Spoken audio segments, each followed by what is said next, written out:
Let me tell you about a family that turned their biggest questions into powerful choruses and transformed their deepest pain into praise. They were known as the sons of Asaph. Now, Asaph himself was a Levite, a chief worship leader, a man stationed right near the Ark of the Covenant when God's very presence filled the tent. But his sons, they inherited far more than just instruments. They inherited a voice. These weren't just background singers. They were prophets with a melody, truth tellers with a rhythm. King David appointed them harps in hand, eyes fixed on heaven to minister day and night before the Lord. And they wrote down the raw, honest questions that so many were afraid to even think, let alone say.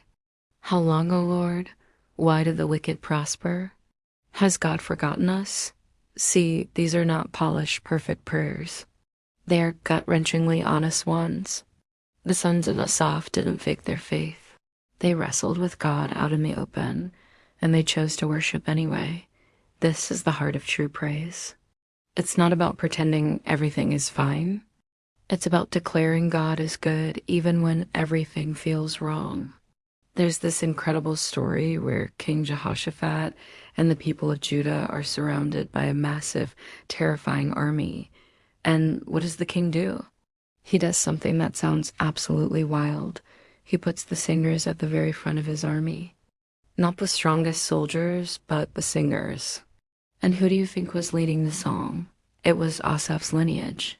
They began to sing, "Give thanks to the Lord, for his mercy endures forever." And as their voices echoed across the valley, something supernatural happened. God himself stepped in and fought for them. The enemy armies fell into confusion. Ambush broke out, and they turned on each other.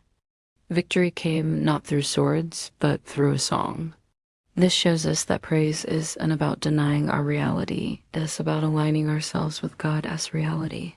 Generations came and went. The grand temple was destroyed. The people were forced into exile. But through it all, the sons of Asaph kept singing. Their psalms survived the ruins of cities. Their worship outlived the reign of kings. Why? Because when you anchor your sound in eternal truth, time itself cannot silence it. They taught us a powerful lesson. True worship isn't about our fleeting moods. It's about our solid memory. It's about intentionally remembering who God is, especially when life is doing everything it can to make you forget. So what's the takeaway for us? Sing anyway. Write your own psalm. Lift your voice.